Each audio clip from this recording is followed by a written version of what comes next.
Y empezamos con Carlos. Carlos, licenciado en Derecho por la Universidad de Navarra, MBA y Alta Dirección en Entidades de Salud por el Instituto Internacional San Telmo.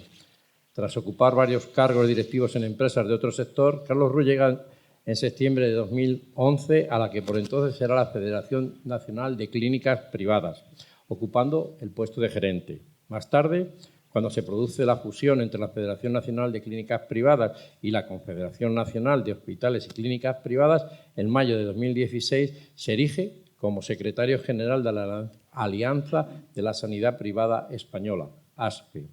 En noviembre de 2019 es elegido presidente de la Alianza de la Sanidad Privada, ASPE, cargo que ostenta actualmente. ASPE es la patronal que agrupa más de 1.300 entidades sanitarias y que representa al 80% de los centros sanitarios privados de nuestro país. También es miembro del Comité Ejecutivo de la Unión Europea de Hospitales Privados, presidente de la Comisión de Sanidad y Asuntos Sociales de la COE y miembro de la Junta Directiva de SEDISA. Además, colabora como profesor en varios programas formativos universitarios relacionados con el sector sanitario. Bienvenido, Carlos. Gracias. Hola, ¿qué tal? Muy buenas tardes. Pues, Jesús, llevamos muchísimos años colaborando y me preparaba hoy la intervención y veía las preguntas que nos habías mandado y me he puesto a estudiar, ¿no? Y es curioso porque después de tantos años, pues más o menos decía, oye, vamos a hacer un pequeño diagnóstico de situación, ¿no? Y vamos a ver qué hacemos, ¿no? Y el diagnóstico, pues yo creo que es claro, porque además es gracias a la labor que hacéis. Y luego me he encontrado con muchas iniciativas en el ámbito privado, algunas de las cuales reconozco que desconocía, ¿no? Y yo creo que irán saliendo, ¿no? En el diagnóstico, ¿no? Que es esa primera impresión, ¿no? Que hay 3 déficits muy graves. Lo hay en el conocimiento de este tipo de enfermedades, lo hay en el diagnóstico y lo hay en el tratamiento. Después, ¿qué podemos ofrecer desde el ámbito privado? Y que son carencias que continuamente vais también poniendo vosotros en valor, ¿no? La necesidad de ese abordaje interdisciplinar, por ejemplo, esa atención especializada. El hecho de que, como son enfermedades que muchas de ellas tienen una base genética, no tratas solo a un paciente, sino muchas veces al conjunto de la familia. Los grandes avances tecnológicos que ha habido, ¿no? Hablamos de medicina de precisión, hablamos de medicina personalizada, hablamos de terapia genética y que abren una vía, yo creo que tremendamente esperanzadora por la necesidad de esa apuesta por la investigación, ¿no? Y después, como tú también has dicho y has remarcado en muchas ocasiones, esa manifestación que se da en la niñez, debido en muchos casos a su origen genético, y que hace tan importante la actuación en esas edades tempranas, ¿no? Sobre todo en ese diagnóstico rápido. Hablamos de más de 4.000 enfermedades y se marcaba un objetivo hace pocos años de intentar tener tratamiento para 1.000. Bueno, hay que ser ambiciosos, ¿no? Nuevas terapias, nuevas investigaciones, hay que seguir avanzando. Y yo creo que como 2 primeros minutos pueden valer, ¿no, Jesús? Carmen Funes de Gregorio es vicepresidenta de Política Social y Reto Demográfico del Partido Popular.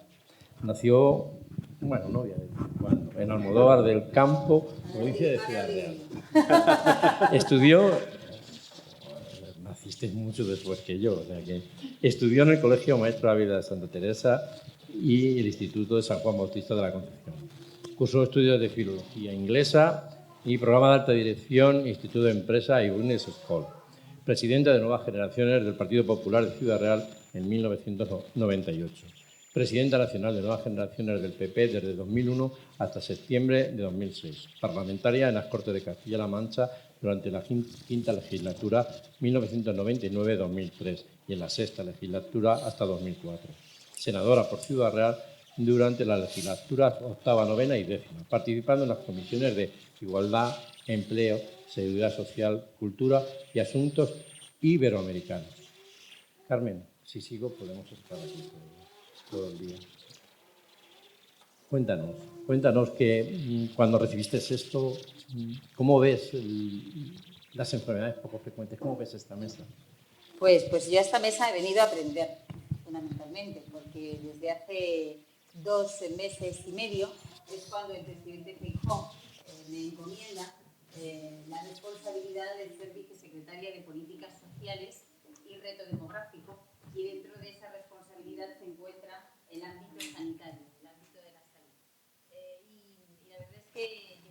es un trabajo absolutamente apasionante, porque una de las cuestiones que más estamos desarrollando y que lo estamos haciendo con auténtico interés es sentarnos con todos los colectivos, con todos los sectores, con todas las asociaciones y con empresas que tienen que ver con el ámbito de la salud y que tienen que ver con el ámbito social. Yo creo que todos los que estamos hoy en esta sala tenemos algo en común, cada uno de nosotros, ¿no? Y tenemos algo en común todos, ¿no? Y es que unos y otros, aquellos que estáis del ámbito sanitario desde el punto de vista profesional, aquellos que habéis formado algún tipo de asociación o colectivo, y aquellos que venimos del ámbito de la política, es una vocación de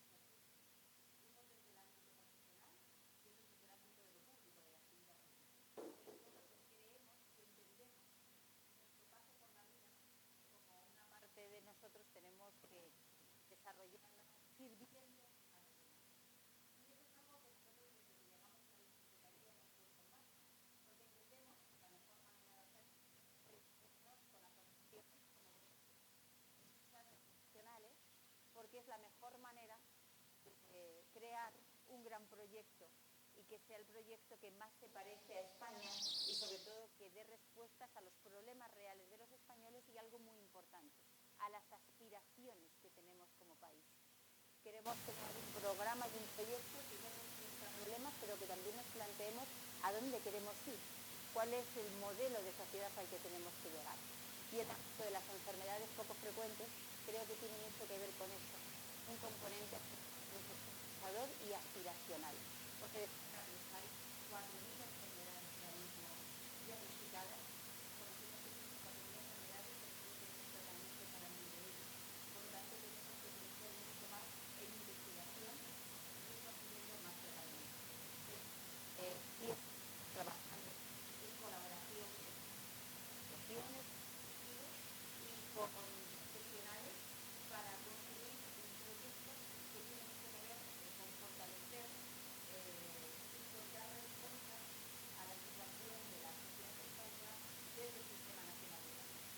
Yo os traslado que trabajar en el ámbito sanitario en el Partido Popular ahora mismo es un privilegio, sobre todo porque tenemos a un candidato, a un presidente del partido, que creo que es una de las personas que más conoce o que mejor conoce el sistema y conoció su vocación política a través del sistema gallego de salud y durante los años en que ha sido presidente de la Xunta de Galicia no ha hecho otra cosa que mejorar el sistema de salud de Galicia. Por lo tanto, él tiene una implicación total y absoluta en esta cuestión. En la rueda de prensa lo explicábamos, cuáles son los 3 ámbitos en los que nosotros queremos trabajar en esta medida. Hay una cuestión que unifica todo nuestro proyecto y que tiene que ver con el homogeneizar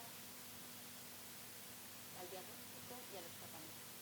En reuniones, y esto quería trasladar también esta tarde, en multitud de reuniones que estamos teniendo, una de las cuestiones que más nos preocupa, tanto desde el ámbito social, es por tener un código postal distinto, haya personas que no tengan acceso a tratamientos o tengan más dificultades para acceder a determinados tratamientos.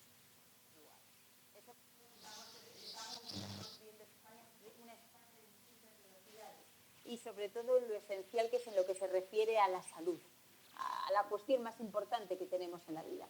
Y ahí es uno de los ámbitos en los que nosotros queremos trabajar mucho, fortaleciendo el Sistema Nacional de Salud y que el Ministerio de Sanidad cumpla el papel que verdaderamente le corresponde, que es el de coordinar las políticas públicas en materia sanitaria. En lo que se refiere a enfermedades raras, lo hablábamos antes y solo lo enumero, diagnosticar y poner en marcha el cribado neonatal de manera generalizada y universalizar las comunidades autónomas, curar, que tengo algunas propuestas más y ahora si queréis pues podemos tratarlas después, y cuidar a las familias. Hay algo que estamos viendo, lo hablábamos el otro día por el Día Internacional del ELA, de lucha contra el ELA y de muchas otras enfermedades poco frecuentes, vosotros tendréis muchos más ejemplos. Cómo lo pasan de mal las familias, ¿no? La falta de respuesta, de conocimiento, la incertidumbre, al final nos genera un desamparo que creo que también tenemos que volcarnos no solo en los enfermos, sino también volcarnos en ayudar a las familias.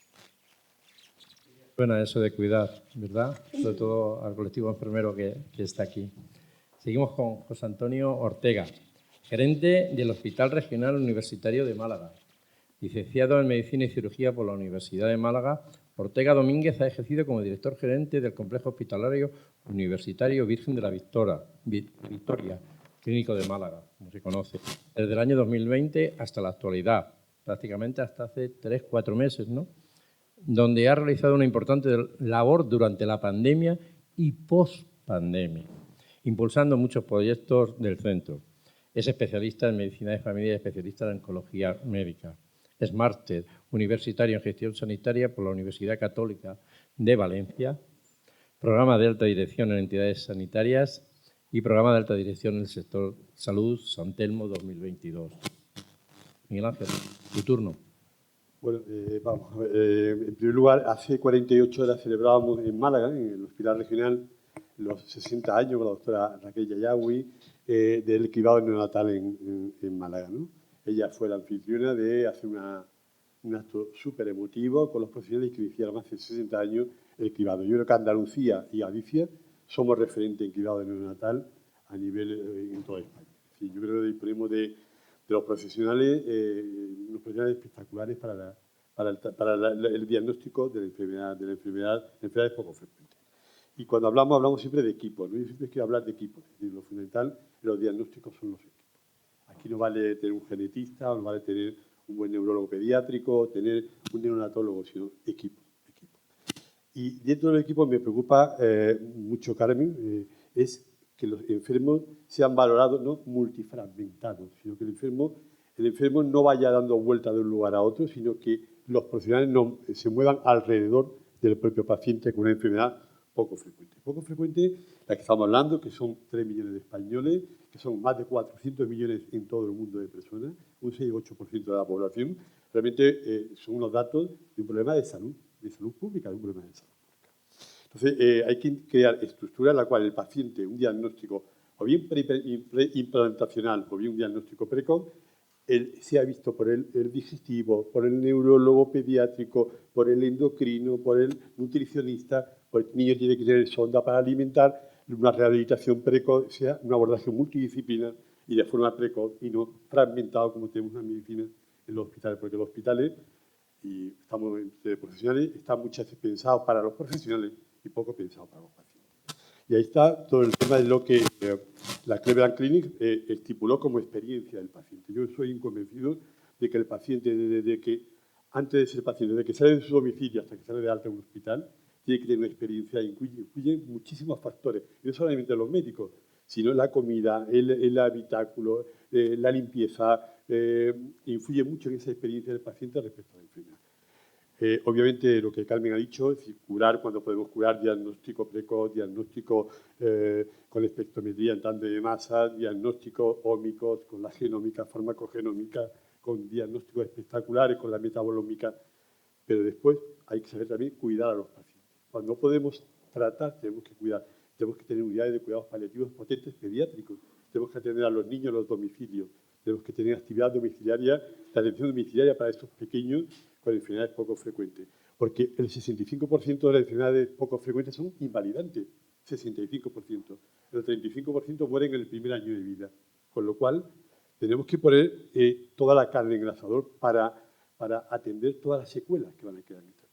Y obviamente mejorar los tiempos de diagnóstico con la equidad y mejorar los tiempos de tal manera que no pueda haber, que lo publicamos en el 2018, que había un 30% de pacientes que estaban más de 5 años dando vueltas para un diagnóstico de una enfermedad genética. La mayoría, el 80-85% son genéticas. Es decir, que tenemos que trabajar mucho más pensando en el paciente y qué es lo que realmente el paciente nos transmite. Y eso va integrado dentro del plan de humanización de cualquier hospital, ¿no? Es decir, tenemos que girar profesional alrededor del paciente y no el paciente girar alrededor profesional, ¿no?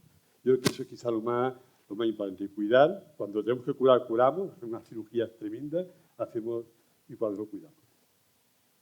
Yo quiero añadir una cosa a lo que comentabas del cribado de Andalucía y Galicia, y creo que no sería justo no mencionar Murcia, que lleva los mismos años, y encima hay alguien en la sala que seguramente es responsable de ello. Son las 3 comunidades pioneras dentro del cribado, aunque ya ha habido otras que se han sumado al carro y que siguen. Hace poco teníamos, estamos trabajando en un proyecto para identificar los mejores hospitales en enfermedades poco frecuentes y se hablaba mucho de los grandes hospitales como el Carlos Haya, como La Paz, Niño Jesús, hospitales con mucha fuerza. Yo decía que había que meter una variante, que eran los hospitales más pequeños, pero que eran muy diligentes a la hora de coordinar, derivar y atender al paciente, porque a lo mejor no se atiende mejor a un paciente en un gran hospital que en un pequeño hospital que sabe cómo manejarlo. Y para eso hoy tenemos aquí a Carmen Rodríguez Pajares, gerente del área de gestión sanitaria del campo de Gibraltar Este, médico especialista en medicina del trabajo y en medicina familiar y comunitaria, experta en gestión sanitaria por el IES y por el Instituto de Empresas, máster en gestión y planificación de instituciones sanitarias por la Universidad Europea, diplomada en salud pública y diplomada en gestión clínica por la Escuela Nacional de Sanidad, diplomada en salud pública y género por el Instituto de Salud Carlos III. Así podríamos seguir más, Carmen, un buen rato. Carmen, háblanos de la labor que se hace, porque tú has estado como directora médica en un gran hospital como es el de Burgos y ahora diriges un hospital moderno, acogedor, y que mira mucho por el paciente. Cuéntanos. Bueno, pues buenas tardes. Muchas gracias, Ignacio. Para mí es un gran honor estar aquí hoy con todos vosotros, una población que además no conocía, o sea que es una gran suerte conocer vuestra tierra. Y bueno, y daros el relevo porque hace un año estábamos en el campo de Gibraltar, en otro campo, en el campo de Gibraltar, la provincia de Cádiz, celebrando esta misma jornada, pues con la misma ilusión que estamos hoy aquí todos. Así que espero que sea una jornada tan productiva como fue la nuestra, donde sacamos también muchas conclusiones para poder compartir. Y yo os traigo la visión, pues por un lado, la parte más asistencial, como directora médico que fui durante 6 años de un complejo hospitalario de referencia, donde nos preocupamos mucho por las enfermedades raras o poco frecuentes, que parece que suena como más bonito, pero bueno, siempre decimos que la belleza no está en lo raro, sino quiero decir que es que esto es algo que se puede compartir y me alegra saber que las asociaciones de pacientes les gusta también decir que son enfermedades raras y no buscar ese tono de poco frecuentes porque parece que es un eufemismo, ¿no? Entonces, bueno, llamamos a enfermedades raras, ya lo hemos definido muchas veces a lo largo de la tarde, no lo voy a repetir, pero sí que tenemos que decir que son raras pero no invisibles. Entonces, queremos demostrar con esta jornada de sensibilización hoy la voz y el motor de las asociaciones de pacientes y también de los profesionales que estamos ahí a lo largo de nuestra vida, de nuestra faceta, que también evolucionamos, ¿no? Desde diferentes roles, como directora médico que fui y en este caso como gerente en otro área y bueno, con la visión tanto pública como privada, porque estamos obligados a compartir la parte más preocupante, ¿no? Del infradiagnóstico, de la rareza, del registro. Yo quiero aportar un poquito más de lo que han dicho mis compañeros, que suscribo todo lo que han comentado, pero sí que estoy preocupada por el registro. El registro es una gran batalla que tenemos todas las comunidades autónomas presentes, todos los servicios de salud, todos los servicios médicos, porque cuando etiquetamos algo necesitamos compartirlo. La N del paciente al final hace fuerza para buscar recursos, buscar medios, acceso y bueno, el registro poblacional es fundamental. Hay pues, registros estatales que son registros simplemente con una codificación que los lleva el Departamento de Documentación Clínica, que es bueno, pues lo tremendo de los hospitales porque solo entienden ellos, pero sí que queremos compartir también los registros poblacionales a nivel de investigación, porque realmente es lo que nos facilita el acceso al tratamiento, ¿no? al caballo de batalla de poner un poco el cuidado y también el tratamiento en aquellas situaciones más, con más expectativa de vida que no los cuidados paliativos. Entonces, en este sentido sí que quiero sensibilizar con el tema del registro para aportar algo más a la mesa y también el acceso a los tratamientos, ¿no? En mi faceta de directora médica pude profundizar mucho, pues, por inquietud personal, en el tema de los estudios farmacoeconómicos, el estudio de fármacos huérfanos, ultrahuérfanos, los comités de expertos a nivel europeo para tomar decisiones importantes a los pacientes que tienen poca representación en el Sistema Nacional Público de Salud y bueno, lo importante es cómo acceden a los hospitales, ¿no? A un gran hospital transatlántico como puede ser nuestro amigo José Antonio Carlos Haya y también a mi área de salud. Yo estoy en un área de salud de transformación social por definición, donde la expectativa de vida es menor, la menor de España ahora mismo, la línea de la Concepción, la expectativa de vida son 76 años, con respecto a otras áreas que pueden ser las de Madrid. Y bueno, pues la gran labor de integrar una gestión sanitaria, tanto de atención primaria como de atención hospitalaria, y poder coger todos estos pacientes que tienen un laberinto diagnóstico y prediagnóstico, con idas y venidas a hospitales de referencia, como pueden ser Málaga, Cádiz, Sevilla, y bueno, pues detrás una familia que tampoco tiene muchos recursos, que tienen que buscar la fórmula para poder llegar a poner una etiqueta a su enfermedad o patología, para que también tengan unos recursos accesibles pues a poder trasladar todos los gastos de transporte, de farmacia, etcétera, ¿no? Entonces, bueno, creo que sí que hemos buscado mucho desde una atención muy humana, muy accesible, y coordinándonos con los hospitales centrales para poder compartir conocimiento y estructura. Sí. Registro, has dicho. Yo llevo oyendo lo de los registros desde que empecé en las enfermedades poco frecuentes, 17 años. Llevo oyendo la necesidad de un registro. Se han dado pasos, y son importantes para entender claramente lo que son las enfermedades poco frecuentes. Pasándolo, por ejemplo, a Castilla-La Mancha, con un ratio de 2 millones de habitantes, estamos hablando que en Castilla-La Mancha realmente más de 100.000 personas afectadas por una enfermedad poco frecuente. En un municipio como este estaríamos hablando de más de 800, en un solo municipio como este. Eso lo podéis trasladar a vuestro... la Comunidad de Madrid ha dado datos en cuanto al registro de un 5%. 480.000 personas atiende la Comunidad de Madrid, más de 320 son autóctonos de la comunidad y los demás somos foráneos que llegamos allí. Es la única comunidad que ha dado datos exactos sobre un registro en los últimos años. Se lleva invirtiendo cantidades ingentes en el registro que nunca ha funcionado, y es importantísimo para ello. Pero si queréis, os lanzo una pregunta, la contestáis y luego abrimos el debate y os abro el debate a quien queráis participar. Y a mí me gustaría saber qué puede hacer. Además, que para eso hemos traído hoy a Carlos, qué puede hacer la sanidad privada por los pacientes con enfermedades poco frecuentes, porque se habla mucho de sanidad pública, sanidad privada. Bueno, ¿qué puede hacer la sanidad privada por nuestra gente? ¿Qué puede hacer por los pacientes que sufren una enfermedad poco frecuente? Yo primero un poco la forma de funcionamiento de la sanidad privada. La capacidad de la sanidad privada se la da el ciudadano que decide acudir a ella, se la da el político cuando decide colaborar con nosotros, y se la da a ese paciente que tiene capacidad económica y acude de forma directa, ¿no? Entonces, ¿en qué medida, no? El aseguramiento más o menos nos supone un 65% de los pacientes que entran.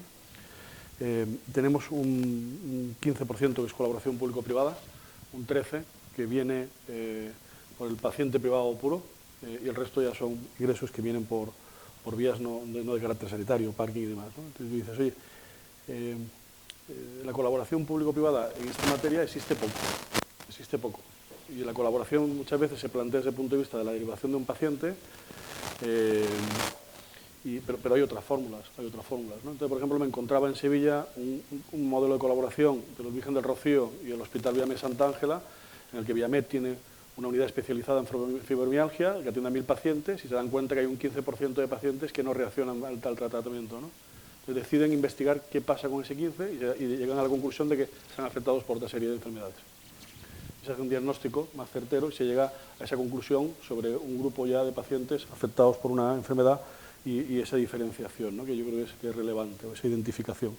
Esta colaboración público-privada es casi el único ejemplo que he encontrado en el ámbito de estas enfermedades, casi el único que he encontrado, Desde el punto de vista del aseguramiento, pues o estás asegurado y tu compañía te mantiene, y la inmensa mayoría no podrán tener un seguro, o incluso les será difícil mantenerlo. En esta materia del aseguramiento, que además va creciendo, ya estamos por 12 millones, es importante que quizás marquemos a futuro unas reglas de juego que hagan que esto sea un poquito más solidario. Esto pasa en otros países. Por ejemplo, donde el incremento de la póliza no te afecte a ti porque has hecho un mayor consumo, sino que sea lineal para todas las pólizas. Esto se puede marcar por ley, esto sería interesante, o que no se pueda echar, porque si no las personas mayores acaban saliendo, ¿no? Bueno, ya digo que son modelos que existen en Europa y que serían atractivos, y que, por ejemplo, sería una vía de acceso de esta tipología de pacientes o de sostenimiento en el tiempo. Y son modelos solidarios que yo creo que además en este ámbito sanitario no hace falta decir de su importancia, ¿no? Hablar de su importancia.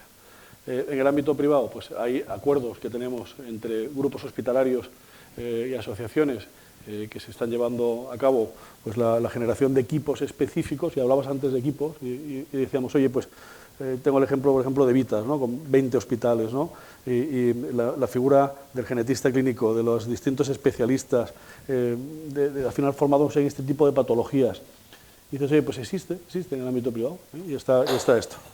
Y tenemos ejemplos, como es el caso, bueno, tenemos muchos más ejemplos que yo creo pueden ir saliendo, ¿no? En otras preguntas. Pero al final hay una serie de cuestiones que también afectan al Sistema Nacional de Salud, que son quizás un carácter un poco más general, pero que tienen una afectación importante aquí. La dificultad que tenemos ahora mismo con la escasez de profesionales, los costes de la inversión en nuevas tecnologías y nuevos tratamientos y nuevas terapias, que ya no afectan solo a este tipo de patologías, sino de forma común, y que hay que abordarlas desde un punto de vista más global, pero que van a tener en ese abordaje un impacto importante sobre este tipo de patologías, ¿no? Y bueno, hablamos de investigación y hay muchos ejemplos de investigación en el ámbito privado que son muy relevantes. Por ejemplo, CUN o la Fundación Jiménez Díaz empiezas a encontrarte y dices, oye, por ejemplo, por daros un ejemplo, solo en un hospital, que es la Fundación Jiménez Díaz, y en un año, 63 proyectos de investigación, 4 nuevas patentes, 123 ensayos clínicos, 6 guías clínicas y 58 artículos. Es decir, hay una apuesta por el ámbito privado en esta especialización y en este tratamiento. Pero tenemos que buscar más vías de colaboración, porque muchas veces yo creo que es más imaginación que buscar solucionarlo todo con dinero. Yo, Carlos, en eso, y ahora ya si quieres, Carmen, seguimos con la misma línea, hay algo que no entiendo. Y déjame que haga una pregunta que a lo mejor puede parecer inocente, pero no entiendo por qué, si por ejemplo en Móstoles tenemos un gran centro neurológico donde se pueden atender a los pacientes, tienes que coger a un paciente y llevártelo a Barcelona, al Vallebrón. ¿No saldría más eficiente tratar al paciente en Móstoles que no llevármelo con la misma tecnología? Y mejor para la familia, porque tiene mucha menos molestia y no tiene ese traslado y no tiene esos costes añadidos. Pero mira, la privada es capaz... es que la alta complejidad, hay una segmentación del paciente que va a la privada porque hay una selección previa, porque el seguro al final selecciona, ¿no? Hace una criba, y es la principal vía. Y luego cuando un señor tiene una patología más grave, tiene un carácter experimental, no le cubre.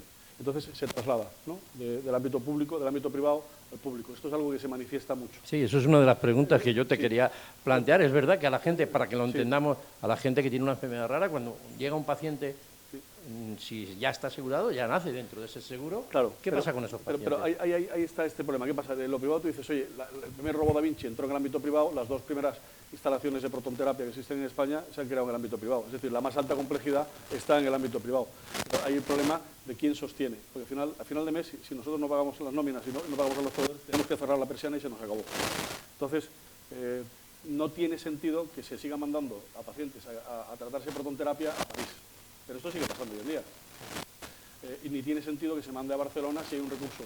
Pero esto es una visión de colaboración público-privada integradora, donde el Sistema Nacional de Salud tiene ambas patas y donde el sistema privado tiene que ser ese aliado estratégico, tiene que ser ese recurso flexible que esté a disposición. Pero hay un componente ideológico que hoy por hoy es complicado y que hemos tenido unos años tremendamente complejos, ¿no? Carmen.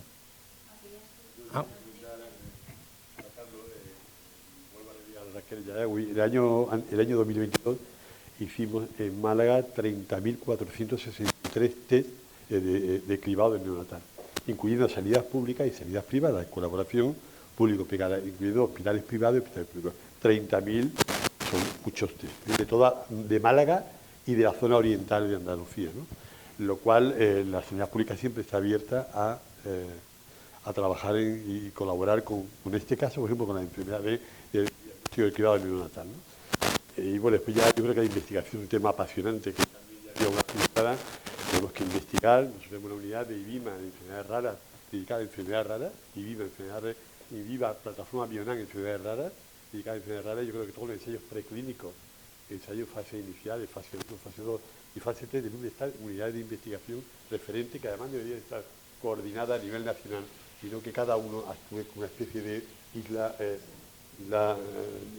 independiente, ¿no? Entonces, yo creo que eso es importante, pero nosotros hemos hecho 30.463 test públicos y privados de todos nuestros niños, de todos los hospitales de Málaga, privados, públicos, y de la zona de Granada, Jaén y Almería, ¿no? Perdóname. Solo te quería preguntar, no quiero centrar el debate en público-privado, porque creo que las enfermedades poco frecuentes esto no se da. ¿Cómo ayudamos a los pacientes? ¿Cómo hacemos que haya el acceso de los pacientes con enfermedades raras, como antes ha dicho, a esa proctoterapia, a ese hospital de Móstoles, a esa tecnología que tanto bien puede hacer a estos pacientes? Porque y os quiero recordar que, por ejemplo, y hoy tenemos aquí industria, hemos pasado una pandemia donde las investigaciones que se han hecho para las vacunas casi todas han tenido su base en la experiencia que había en las patologías poco frecuentes. Moderna sacó una vacuna en la cual se estaba investigando en varias enfermedades poco frecuentes. Esas enfermedades poco frecuentes fueron la avanzadilla para que después tuviéramos, por parte de todas, una vacuna que hoy nos permite estar aquí. ¿Cómo podemos acercar la tecnología? ¿Cómo podemos acercar la sanidad pública y privada? Me da igual cómo podemos acercar la mejor sanidad a los pacientes con enfermedades raras o con enfermedades crónicas o con enfermedades. Yo creo que José Antonio decía antes una cosa muy interesante, es que era lo de que se repite mucho, ¿no? Yo lo he escuchado, lo llevo escuchando muchísimos años, y seguro que todos los que estamos aquí también, lo de hacer al paciente el centro del Sistema Nacional de Salud, ¿no? Y mejorar, hay dos mantras que se repiten permanentemente. Una, lo de hacer al paciente el centro del Sistema Nacional de Salud, y otra, mejorar las condiciones de los profesionales del Sistema Nacional de Salud. Son dos cuestiones y dos pilares esenciales. Y creo que esos dos pilares nos los tenemos que tomar absolutamente en serio, teniendo en cuenta algo de lo que hablábamos antes, que era la igualdad en el acceso a los tratamientos por parte de aquellos que tienen un problema de salud en un momento determinado. Creo que esas tres cuestiones son fundamentales. El Sistema Nacional de Salud tiene una parte importantísima que es la parte pública, pero el Sistema Nacional de Salud es público y privado. Y se puso de manifiesto fundamentalmente durante la pandemia, en donde se atendía a todo el mundo independientemente de donde fuesen, si iba a un público o iba a un privado. Yo creo que lo más importante que tenemos que hacer desde mi punto de vista es fortalecer el Sistema Nacional de Salud en su conjunto, pensando fundamentalmente en el paciente y en dar respuesta a las necesidades que tiene. Yo creo que hay que afrontar el problema que tenemos de profesionales sanitarios en nuestro país, principalmente en lo esencial, o en el inicio, en la puerta de entrada al Sistema Nacional de Salud, que es en atención primaria, que yo creo que en eso prácticamente todos estamos de acuerdo, ¿no? Que tenemos un problema en atención primaria muy, muy serio, que si no damos respuesta bloqueamos el resto del Sistema Nacional de Salud, los hospitales, la atención hospitalaria, las emergencias, damos una respuesta en la atención primaria. Y esa atención primaria la tenemos que dar ya incorporando más profesionales en las condiciones laborales, médicos que se incorporan, enfermeras y enfermeros que se incorporan al Sistema Nacional de Salud.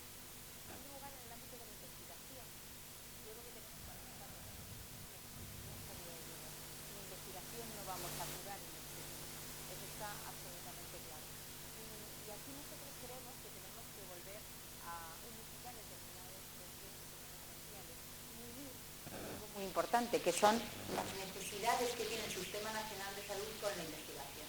Es decir, no tiene ningún sentido que el Instituto de Salud Carlos III no dependa del Ministerio de Sanidad, y por lo tanto el Instituto Nacional debe depender del Ministerio de Sanidad y relacionar las necesidades de investigación que tiene el Sistema Nacional de Salud con aquellos profesionales que se dedican a la investigación. Y luego hay alguna cuestión más que me parece interesante. Y es que estamos en la época de la inteligencia artificial y parece que en el manejo de datos en el ámbito sanitario no parece que sea así. Los datos y los historiales clínicos parece que son más dueños los hospitales y las comunidades autónomas, perdonadme que lo diga así, que los propios pacientes. Y el historial clínico, el dueño en teoría es el propio paciente, no el hospital. Y creo que deberíamos compartir de manera o facilitar el compartir el historial clínico para que pueda ser sea del paciente y no tanto del sistema, o en este caso de la comunidad autónoma o del hospital donde se trate. Creo que eso facilitaría en muchos casos el tratamiento que ese paciente puede recibir.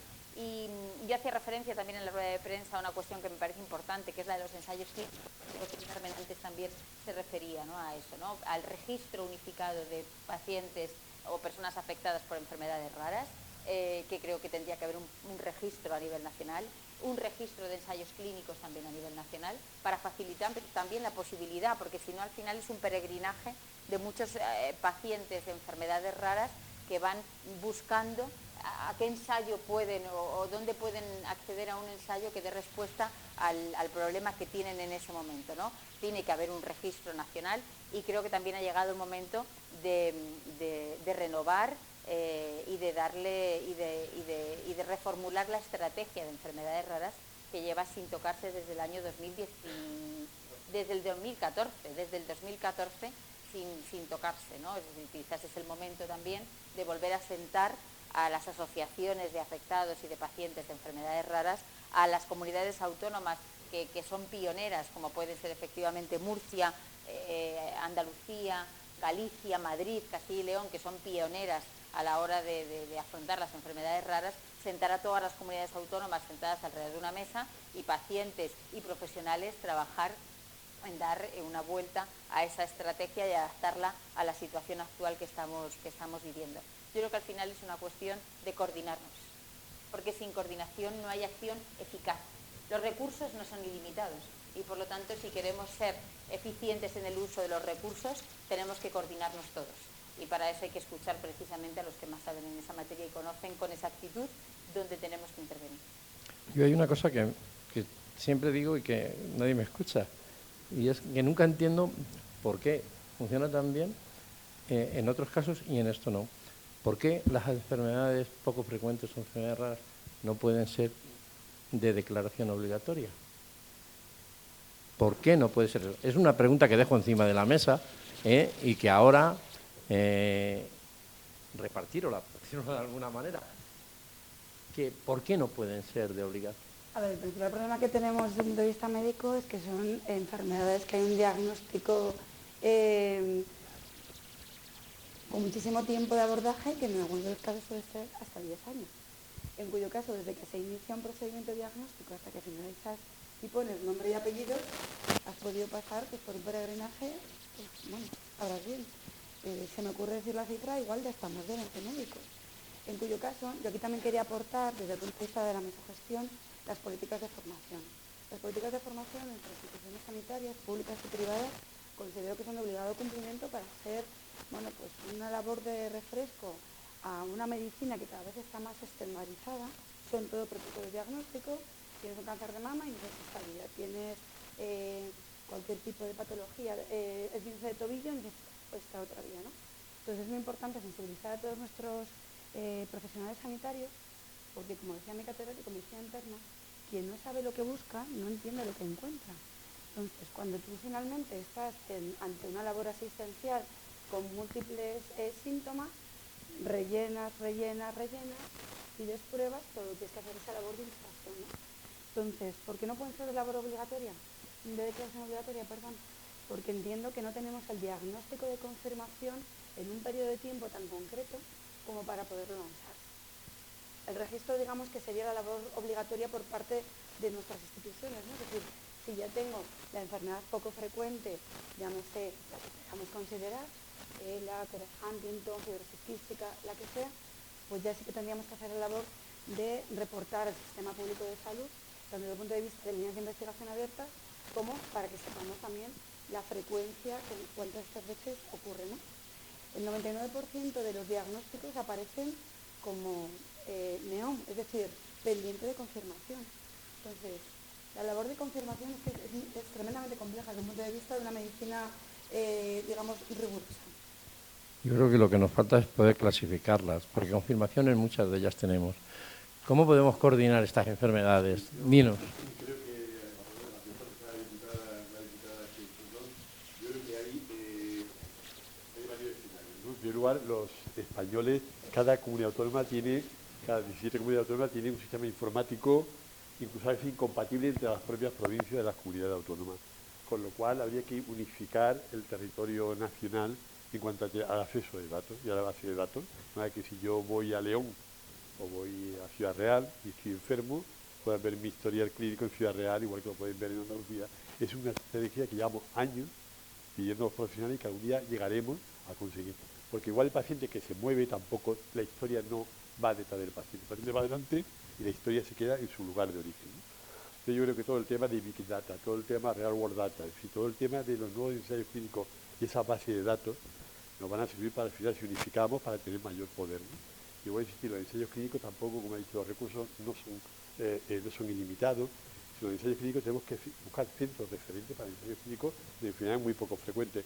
Y no olvidemos también otra cosa, los tratamientos huérfanos. Es decir, el Ministerio de Sanidad debe de aprobar, hay fármaco aprobado por la EMA que debe de darle mayor ligereza a la hora de aprobar fármacos oncológicos y en enfermedades raras, ¿no? Yo creo que hay un stop ahí en la producción de fármacos, que yo creo que el Ministerio también debería de tomar carta en el asunto a la hora de ser mucho más proactivo, a agilizar mucho más proactivo a lo que la EMA ya, la europea ya ha aprobado, a aprobarlo aquí, ¿no? De hecho, también comentando esto, y también la doctora Raquel Yagüi, que es la tercera vez que la nombro hoy, hemos puesto un tratamiento para una AMI, que es una terapia génica, ha sido todo un éxito hasta fecha actual en Málaga, lo cual es gracias a los investigadores y gracias a ellos, ¿no? Y gracias a los neurólogos pediatras y gracias a todo el trabajo de todos. Quiero decir que esto es un tema complejo porque son múltiples sitios donde tenemos que trabajar, ¿no? Y todo al mismo tiempo, ¿no?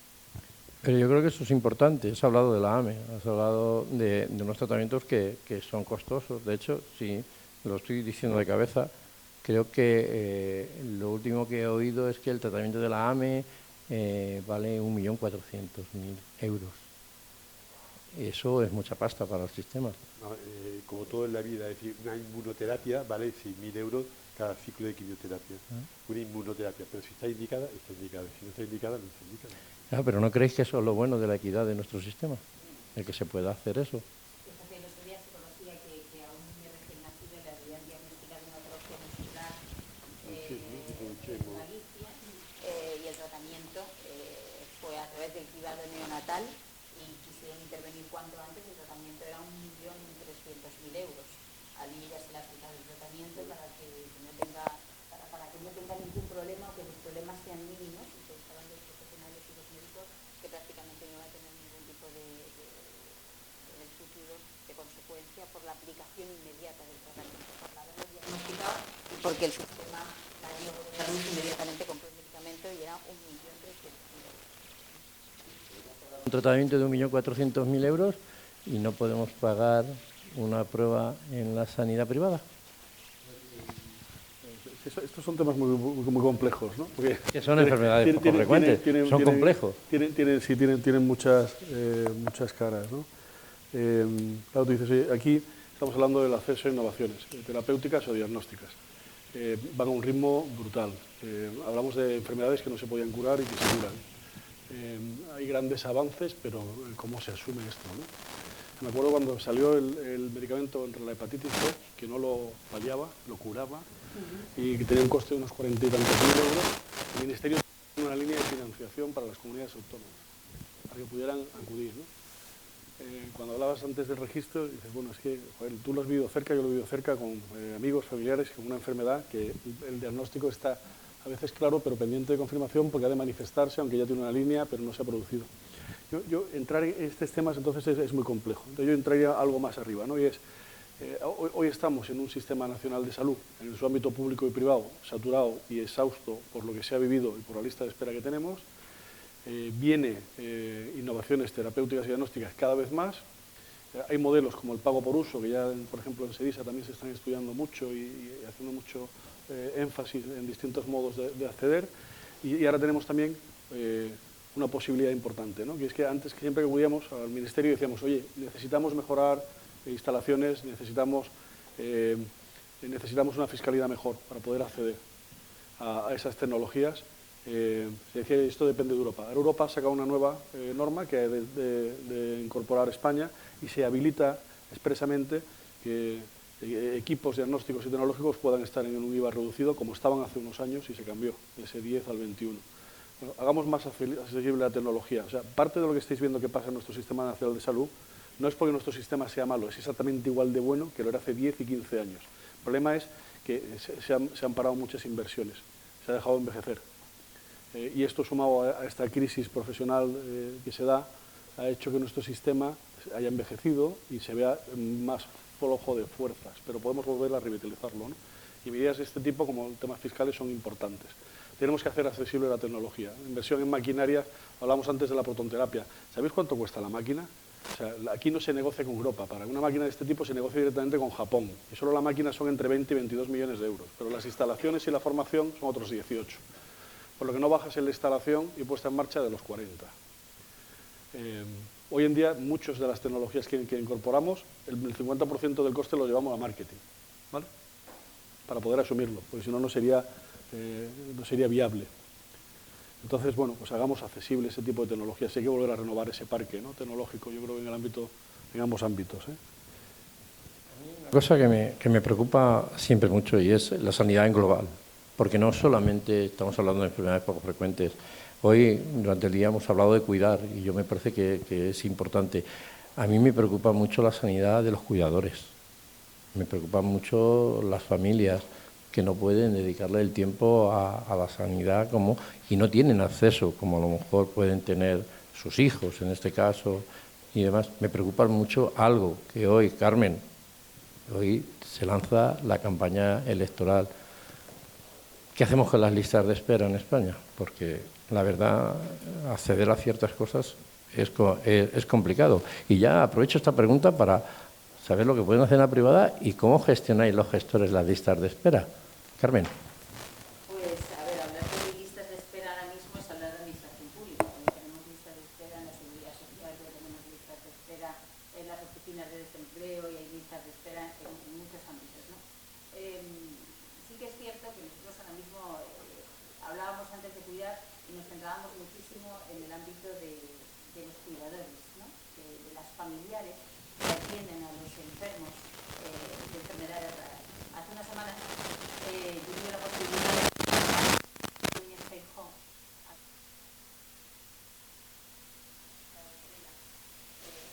de Barcelona y estuvimos con él y él tiene 4 cuidados de manera habitual, aparte de su esposa, tiene 4 personas contratadas para cuidarle permanentemente las 24 horas del día. Creo que no hay muchas familias en España que puedan permitirse el tener 4 cuidadores permanentemente, porque es que es prácticamente imposible que haya personas o que haya familias que puedan tener 4 cuidadores permanentemente. Esto creo que es uno de los grandes retos que tenemos por delante. Hace años se puso en marcha aquello que era la ley de dependencia, que se vendió magníficamente bien, pero que fue aquello de grandes expectativas, grandes decepciones, y que terminó siendo una gran decepción porque la vida de las personas no se cambia con leyes. Las leyes tienen que tener memoria económica, porque si no se queda en un catálogo de buenas voluntades. Y la buena voluntad está fenomenal, pero la vida se cambia con una memoria económica que tiene que sostener esa ley. La ley de dependencia al final tenía que estar financiada en un 50% por las comunidades autónomas y el otro 50% restante por el Gobierno de España. En la actualidad ahora mismo estamos en un 80-20. El 80% lo financian las comunidades autónomas y el 20% el Gobierno de España y con retraso. Creo que es uno de los grandes retos que tenemos que afrontar en el futuro, sobre todo teniendo en cuenta algo esencial. Y es que en el año 2035 España va a tener 13 millones de personas mayores de 65 años. Y no todos van a ser personas dependientes, pero llegarán a ser personas dependientes. Por lo tanto, estamos hablando de que no solo aquellas personas que estén enfermos y que necesiten cuidados, sino que una parte importante de la población, por una cuestión solo de edad, necesitará en un momento determinado la ayuda de cuidadores. Este creo que es uno de los grandes retos que tenemos como país y que tenemos sin ningún género de duda que afrontar. ¿Cómo lo llevamos nosotros reflejado en nuestro proyecto político? Pues en primer lugar facilitando la contratación de cuidadores, porque los cuidadores tienen que ser personas especializadas. Ahora mismo los cuidadores son en muchos casos personas que no tienen los conocimientos necesarios para atender a las personas enfermas a las que cuidan o a las personas dependientes a las que atienden. Y que por lo tanto queremos que sean personas que sean especializadas, que conozcan cómo cuidar, cómo atender y por lo tanto no pueden estar en la economía sumergida, sino que tienen que tener las mejores condiciones de vida, y las mejores condiciones laborales, porque será la garantía de que aquellas personas a las que atienden tengan las mejores condiciones de vida. Y ahí por ello es por lo que vamos a poner en marcha bonificaciones en la contratación y también deducciones fiscales para aquellas personas y para aquellas familias que contraten a cuidadores que atienden a personas dependientes y enfermas. Nos parece absolutamente esencial y que además creo que puede ser también un factor y un foco de generación de empleo en nuestro país, por atendiendo sobre todo a esa pirámide de población. Cuando yo asumí la Vicesecretaría de Políticas Sociales y Reto Demográfico, lo teníamos absolutamente claro. Las políticas sociales, y cuando me refiero a sociales también a sanitarias del futuro, tienen que mirar sin ningún género de dudas a la pirámide de población que tenemos. Y esa pirámide de población nos dice que tenemos una tasa de natalidad bajísima, la segunda más baja de toda la Unión Europea, y es un problema que tenemos que afrontar, pero que sobre todo tenemos una esperanza de vida muy, muy alta, algo más alta efectivamente que la de la línea de la Concepción, que la del campo de Gibraltar. Pero que al final esa esperanza de vida más amplia nos pone encima de la mesa una realidad que o la afrontamos ya, o si no, con el paso de los años nos va a generar verdaderos problemas, tanto desde el punto de vista de sanitarios, desde el punto de vista de gasto en materia de farmacia, gasto sanitario, por la cronicidad de las enfermedades, y también, por supuesto, desde el punto de vista asistencial, sin ya meternos en el ámbito de las pensiones. Por lo tanto, nosotros los cuidados los llevamos en nuestro proyecto político, pensando sobre todo en eso, en que dentro de 10 años tenemos 13 millones de personas a las que de una manera más pronto que tarde habrá que atender, porque serán personas dependientes, sobre todo por la cronicidad de las enfermedades que padecen. Por introducir alguna iniciativa así tangible y entiendo que está fácil de ejecutar desde nuestra área sanitaria, y bueno, nació como idea de la Comisión de Humanización del área sanitaria.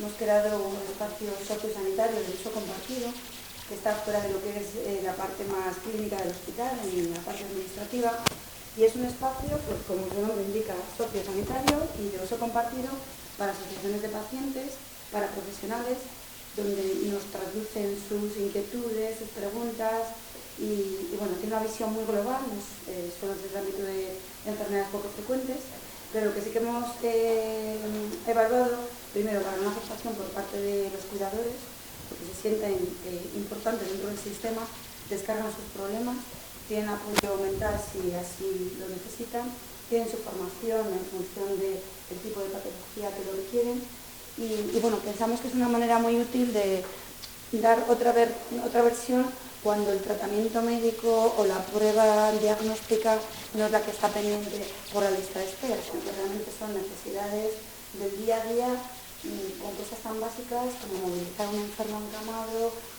llevar en silla a tareas cotidianas como salir de casa, es decir, producen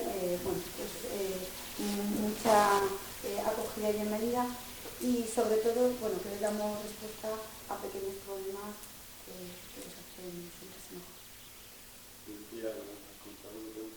mejor. Nosotros estamos preocupados y atendiendo la patología oncológica, la patología de pacientes en decreto, y después estamos utilizando los profesionales, tenemos unos profesionales que son excepcionales en la sanidad pública, potenciando todo lo que son telemedicina, teleconsulta, intentando abarcar todo lo que podemos. Yo creo que se está gestionando bien la lista de espera, sobre todo lo que se refiere a patología oncológica y a patología de pacientes con decreto, en garantía de decreto. Hay 4 problemas, que son las enfermedades cardiovasculares, los problemas oncológicos, los problemas de salud mental de la población, es decir, tanto en niños, de cronicidad en niños con depresión, con suicidio, como en el adulto, con la ancianidad y los crónicos complejos, ¿no? Lo que comenta Carmen. Ahí la sociedad tiene un reto tremendo, porque tenemos esta patología en la cual tenemos que cambiar un poco la estrategia, porque vamos a llegar todos, antes que tarde, a una población en la cual si tenemos todos mayores de 65 años, casi todo el mundo tiene 2, 3, 4 patologías, 6 patologías asociadas, y la sociedad tiene que tener capacidad de poder resolver. Y después un tema muy importante es la prevención terciaria, lo que es la rehabilitación, los cuidadores, todo lo que es prevención terciaria, porque a mí me da un infarto tengo que rehabilitarme posteriormente, todo lo que es la rehabilitación posterior, y en enfermedades crónicas, enfermedades poco frecuentes, el niño que necesita a veces cronicidad, invalidez, 65%, como he comentado antes, de invalidez, cronicidad y rehabilitación a largo plazo.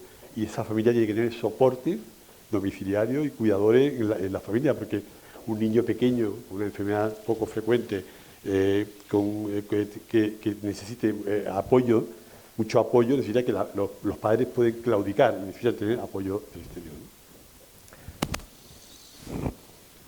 Carlos, listas de espera. Por ir terminando, que yo creo que vamos bien. Hablamos de un problema ahora mismo muy grave, ¿no? Desconozco los datos desde junio del año pasado porque no se han actualizado, pero entonces estábamos cercanos a los 5 millones entre la quirúrgica, que estaba en los 780.000, último dato, y la lista de acceso a consultas, ¿no? De especialistas. Todo sistema tiene una lista de espera necesaria, lógica, pero estos datos son algo que desbordan cualquier previsión. Al final es un retraso muy importante en la asistencia que a veces afecta a personas con patologías muy graves. ¿Cómo lo estamos viviendo nosotros? Pues que nos llegan muchas veces pacientes con una complejidad mucho mayor de lo que era habitual, porque llevan con diagnósticos más tardíos y por lo tanto la asistencia. Se generan pólizas de acceso rápido por el tema de la lista de espera, y esto nos quita a nosotros un poco esa accesibilidad que era la connotación básica o lógica de la sanidad privada, ¿no? Nosotros no tenemos atención primaria. La atención primaria es que usted coge el teléfono y llama al especialista que considera de la enfermedad que supone que tiene y se le atiende. Esto tiene sus cosas buenas y sus malas, pero normalmente estaba funcionando. Al final dices, si piensas en el paciente, si quieres poner el foco en el paciente, para mí hay varias cuestiones. Si quieres que el paciente esté satisfecho y esté en el centro, dale tiempo al profesional para atenderlo.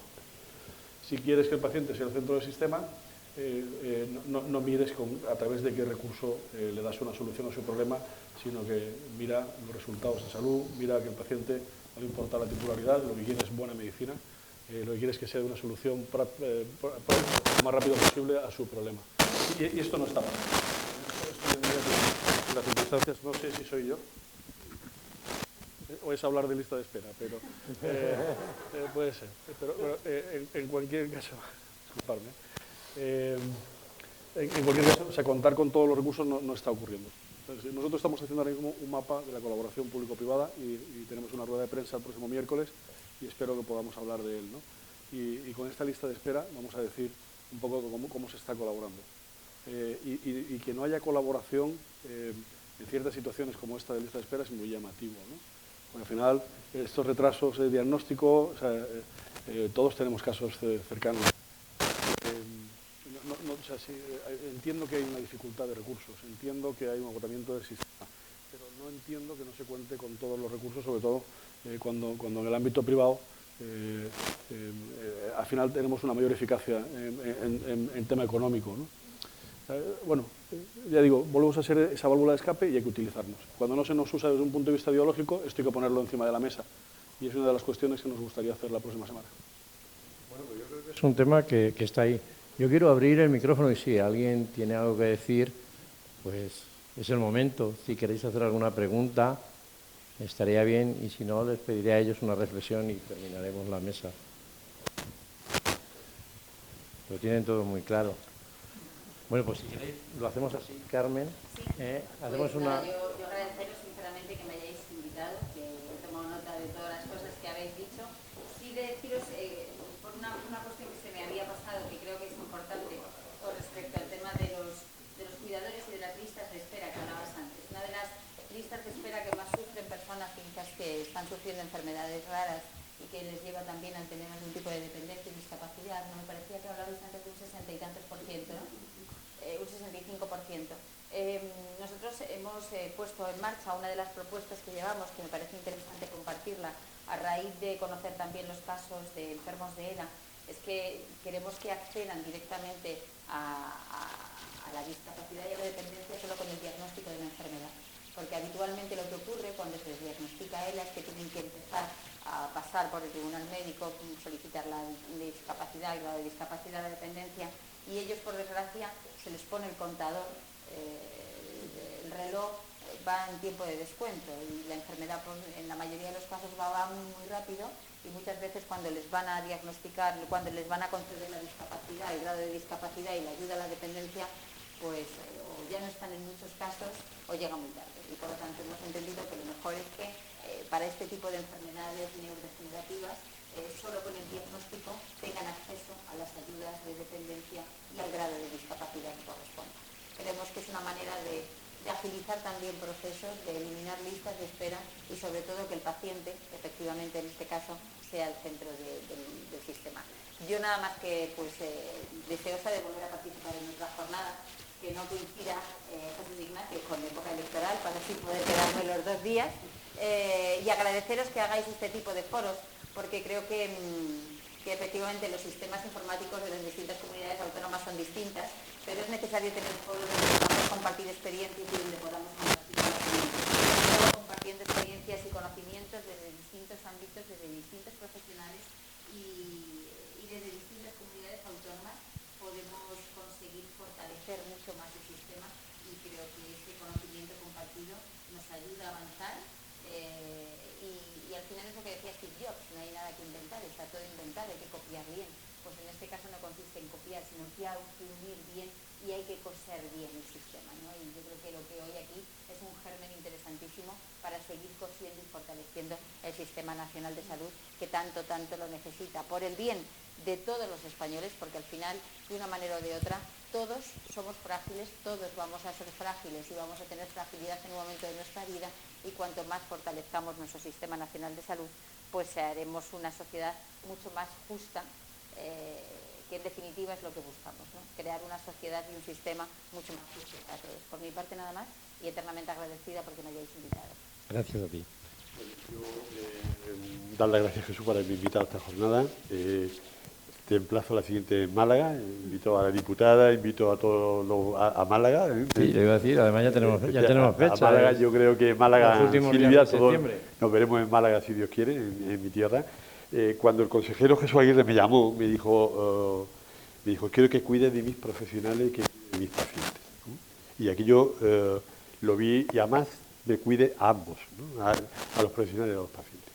Como dice Carmen, yo a mi residente le he explicado siempre que entre un médico y un paciente a veces no hay mesa, sino que una vez uno podemos estar sentado en una parte o podemos estar sentado en otra. Entonces la empatía de poder estar sentado en una parte de la mesa o poder estar en la otra parte de la mesa, la vulnerabilidad y la fragilidad como algo inherente a la propia persona es lo que nos hace ser grandes, y ser humildes y ser grandes, ¿no? Entonces yo creo que tenemos un sistema sanitario bueno, que podemos trabajar y compartir, trabajar público-privado, que tenemos unos profesionales que son espectaculares, y yo creo que tenemos una sanidad en España que podemos hacer honor de la sanidad que tenemos. Muy bien, bueno, pues doy todo el agradecimiento, hemos empezado la pequeña exposición.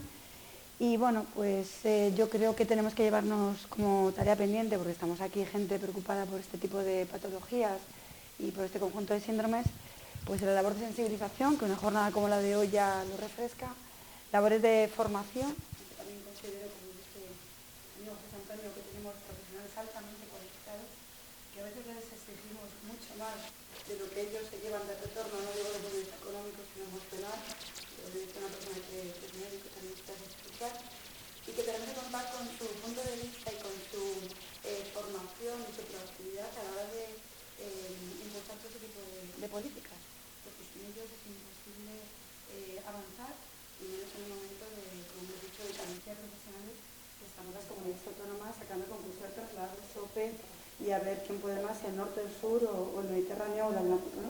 Entonces, en ese caso, yo sí quiero poner en valor la profesión médica desde el punto de vista de cualificación y conocimiento, y por otro lado nuestros pacientes, que es nuestra razón de ser, nuestro corazón, ¿no? Los sistemas de salud.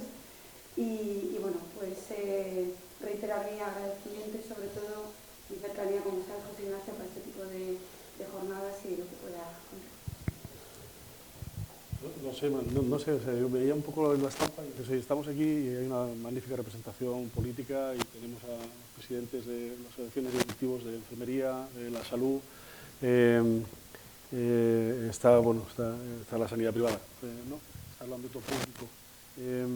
Yo propondría hacer una jornada donde habláramos un poco de la colaboración en campos como este tipo, con las organizaciones que estamos en Madrid, darle valor. Lo hacemos con la OES, hablábamos de esta jornada, la Organización Española de Hospitales y Servicios de Salud, y quizás podíamos... Yo me he sorprendido de todo lo que he encontrado en el ámbito privado de modelos de atención en el caso de enfermedades poco frecuentes o raras, y modelos de colaboración público-privada. Y yo creo que muchas veces no es desconocida solo las enfermedades, sino también muchas cosas que se están haciendo en el ámbito tal. Y eso poner en común estas prácticas, yo creo que muchas veces es una forma muy económica de aportar mucho, ¿no? Bueno, pues ha llegado el momento de despedir la mesa. Yo quiero hacer una pequeña reflexión. Para todos ustedes. Es el valor de este tipo de jornadas para y por las enfermedades raras o poco frecuentes. Y el valor nosotros es difícil medirlo, pero sí lo recogemos, porque estoy seguro que a partir del lunes nos llegará gente que haya recibido lo que ustedes se llevan de aquí, que es la sensibilización por y para los pacientes con enfermedades poco frecuentes. Esto llevamos haciéndolo muchos años, ¿verdad, Pepe? Y esto funciona.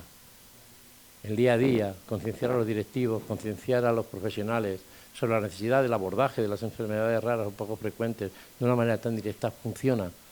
Y eso es un proceso realmente de humanización. Nada más, muchas gracias a todos por estar hoy con nosotros y esta es vuestra casa.